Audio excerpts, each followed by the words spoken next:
Hello dear students, Praveen உத்தராத்தில் நம்ம second பேப்பரில் second third question அந்த கேட்டிருக்காங்கல்ல, சந்து ரஸ்ஸு அலங்கார். அதில் வந்து ரஸ்ஸுக்கானதெல்லாம் போட்டுட்டோம். அலங்காருக்கும் வந்து ரூபக் அலங்கார் யமக் அலங்கார் போட்டிருக்கோம். இருந்தாலும் வந்து இன்னும் 2-3 இம்பார்ட்டண்ட்டாக இருக்குது. அது ரெண்டும் ஈஸியாக இருக்குது, சின்னதாக இருக்குது. திருஷ்டாந்த் GMV QA புக்கில் பேஜ் நம்பர் 66 இருக்குது பாருங்கள் ஸ்டூடெண்ட்ஸ். இது எவ்வளோ குட்டியாக இருக்குது பாருங்கள். இது நல்லா ஈஸியாகவும் நீங்கள் படிச்சிடலாம். செய்யுள் மாதிரி இருக்குதுன்னு நினைக்காம இது கொஞ்சம் ஈஸியாகவே படிக்க முடிஞ்சால் படிங்க. ஏன்னா ஒரு ஆப்ஷனாக தான் இதை போடுறேன். திருஷ்டாந்த் அப்படின்னா உவமை, அதாவது உவமை ஒரு பொருளை இன்னொரு பொருள் கூட ஒப்பிட்டு பார்க்கறது தான், கம்பேர் பண்ணி சொல்கிறது தான் உவமை. जहाँ उपमान और उपमेय के सूचक दो वाक्यों में धर्म भिन्न होने पर भी समानता के कारण बिंब प्रतिबिंब का भाव होता है, वहाँ दृष्टांत अलंकार होता है. அதாவது நம்ம ஏற்கனவே பார்த்துட்டோம், அலங்காரன்றது ஒரு கவிதையை நம்ம படிக்கும்போது அது ஆர்வமாக இருக்கிறதுக்கும் படிக்க தூண்டுறதுக்கும் வார்த்தை அலங்காரம் யூஸ் பண்ணியிருப்பாங்க. அது வந்து படிக்க இன்ட்ரெஸ்ட்டாக இருக்கும். அந்த வார்த்தை அலங்காரத்தை அவங்க யூஸ் பண்ணிக்கிற அந்த விதம் வந்து படிக்கிறவங்களுக்கு அந்த ஒரு இன்ட்ரெஸ்ட் கொடுக்கும், அவங்களுக்கு மனத்துக்கு பிடித்தமாக இருக்கும். அதுக்காக தான் இந்த ரஸ் அலங்கார் சந்தெலாம் யூஸ் பண்ணுறாங்க. ஜஹா உப்பமான், அதாவது ஒரு பொருளை இன்னொரு பொருள் கூட அவர் உப்பமான் உப்பமேயம் அப்படின்றது எடுத்துக்காட்டாக சொல்லப்படுகின்ற அந்த ஒரு உதாரண பொருள்.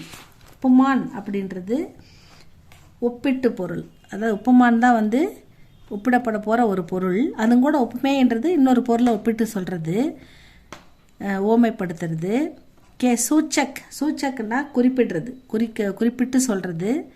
வாக்கியமே தர்ம, இந்த இடத்துல தர்மன்றது தர்மம் ரிலிஜியஸ் அந்த மீனிங்கில் வரல.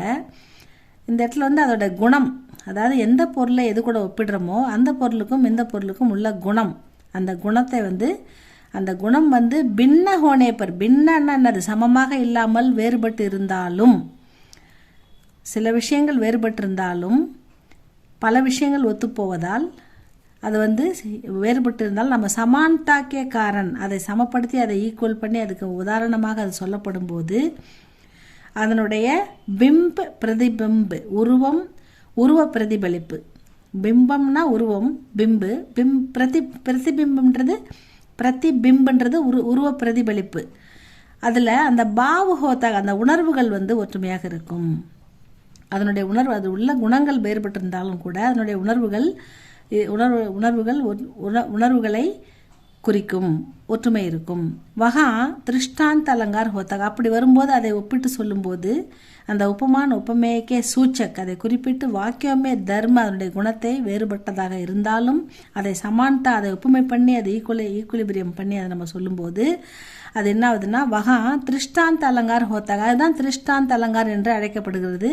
திருஷ்டாந்தனா ஓமை அலங்காரம் அப்படின்னு சொல்கிறாங்க. இதுக்கு நம்ம அவங்க என்ன உதாரணம் கொடுக்குறாங்க அப்படின்னா, ஜெய்சே பாப்பி மனுஷிய, பாப்பின்னா என்ன, இந்த இடத்துல பாவம் செய்கிறவங்க, பாப்பின்னா யார், பாவம் செய்கிறவங்க, பாவிகள் கூட அப்படின்னு அர்த்தம். பீனா பாவிகள் கூட. பாப்பி மனுஷிய பி ஆஜ் முக்குசே ராம் நாம் நிக்கால்த்தே, பாவப்பட்டவங்க பாவ ஜென்மங்கள் அவங்க கூட வந்து அவங்க வாயிலிருந்து கூட ராமநாமம் வெளிவருகிறது. அப்போ ராமநாமம் வரதால் அவங்க வந்து என்ன சொல்கிறது, அவங்க பாவங்கள் போய் அவங்க நல்லவங்களாம் மாற அவங்களுக்கு வாய்ப்பு இருக்கிறதால அவங்க ராமநாமத்தை சொல்கிறாங்க. பாவிகள் கூட, பாவிகளின் வாயிலிருந்து கூட ராமநாமம் வெளிவருகிறது. தேக்கோ பயங்கர் பேடியோம்பி, பயங்கரமான ஓனாய் கூட ஆசும் டால்தே, கண்ணீர் வடிக்கிறது அப்படின்னு சொல்கிறாங்க. அதாவது இது ரெண்டுமே பாருங்கள் எப்படி இதுக்கு உதாரணமாக சொல்கிறாங்கன்னு. பாபி பாவப்பட்டவங்க கூட வந்து ராமநாமத்தை சொல்கிறாங்க. தேக்கோ பயங்கர பேடியோ, அதாவது பயங்கரமான ஓனாய் அடித்து கொண்டு தின்ற அந்த ஓனாய் கூட கண்ணீர் வடிக்கிறது. அப்போ அதுக்கு ஏதாவது சம்மந்தம் இருக்கா? ஆனால் இதை ஒப்புமைப்பட்டி சொல்கிறாங்க.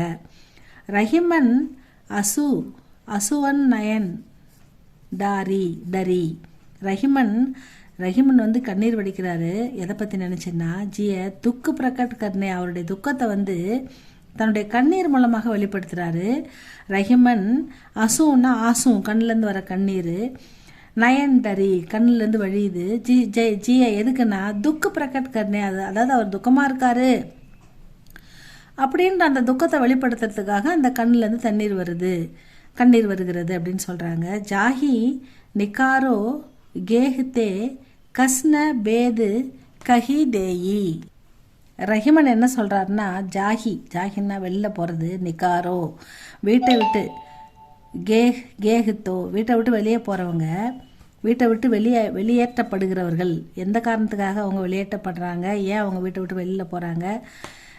ஜாஹி நிக்காரோ கேஹுத்தே கசன பேது கஹி தேயி. அதாவது அதை யாருக்கிட்டையும் அவங்க வெளிப்படுத்துறது இல்லை, எதனால் வீட்டை விட்டு நான் வெளியில் வந்தேன் அப்படின்ற அந்த ரகசியத்தை அவங்க வெளிப்படுத்துறது இல்லை அப்படின்னு சொல்லியிருக்காரு. ஏன்னா அவரும் எங்கே பார்த்தாலும் போய் வந்து ஊராக போய் வந்தவர் தான். அந்த அனுபவத்தை வச்சு அப்படி சொல்கிறாரு.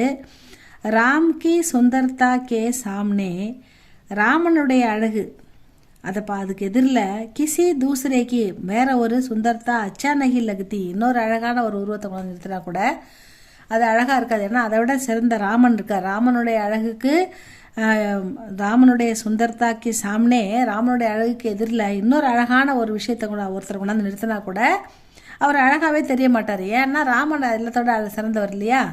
அதனால் கிசிக்கோ கங்காஜல் சோடுகர், யாராவது கங்கை நீரை விட்டுட்டு, கங்கை நீரை எவ்வளோ புனிதமானது, அந்த கங்கை நீரை விட்டுட்டு யாராவது தாலாபுக்கா ஜல் பார்த்தேக, அதாவது ஒரு குட்டை தண்ணியை யாராவது, ஒரு குளத்து தண்ணியை யாராவது குடிப்பாங்களா? கங்கை நீரை விட்டுட்டு, கங்கை நீரே கிடைக்கும்போது யாராவது குளத்து தண்ணியை குடிப்பாங்களா அப்படின்னு கேட்குறா. அப்போ கங்கை நீருக்கும் குளத்து தண்ணிக்கும் இங்கே ஒரு ஒப்புமை, தண்ணீர்ன்ற ஒப்புமை தான் இருக்குது. ஆனால் வேறுபாடு எவ்வளோ இருக்குது பாருங்கள். இது புனித நீர், இதில் பாவங்கள்லாம் போகும். இது பெரிய எல்லாரையும் காப்பாற்றுற ஒரு மிகப்பெரிய கங்கை. ஆனால் ஒரு சின்ன குளத்தை அது கூட கம்பேர் பண்ணுறாங்க. இதுங்களுக்குள்ளே உள்ள ஒற்றுமை தான் தண்ணீன்ற ஒற்றுமை தவிர வேறு எதுவும் இல்லை. ஏன்னா இதனுடைய குணம் வேறு, அதனுடைய குணம் வேறு. அதே மாதிரி ராமபிரானுக்கு உடைய அழகோட இன்னொரு அழகை ஒப்பிடும்போது அதுக்கு ஈக்குவலாக எதுவுமே கிடையாது அப்படின்னு சொல்கிறாங்க. இதுதான் திருஷ்டாந்த அலங்காரம் யூஸ் பண்ணியிருக்காங்க அப்படின்னு சொல்கிறாங்க, உதாரணமாக சொல்கிறாங்க. இது உங்கள் மனசுக்கு ஈஸியாக பதிஞ்சுதுன்னா இதை படிங்க ஸ்டூடெண்ட், படித்து பாருங்கள், புரியுதான்னு பாருங்கள். உங்கள் கமெண்டில் சொல்லுங்கள் உங்களுக்கு ஏதாவது புரியலன்னா. எதாக இருந்தாலும் கமெண்ட் பண்ணுங்கள் ஸ்டூடெண்ட்ஸ், லைக் பண்ணுங்கள், சப்ஸ்கிரைப் பண்ணுங்கள். தேங்க்யூ ஃபார் வாட்சிங் ஸ்டூடெண்ட்ஸ். அடுத்த வீடியோவில் பார்க்கலாம்.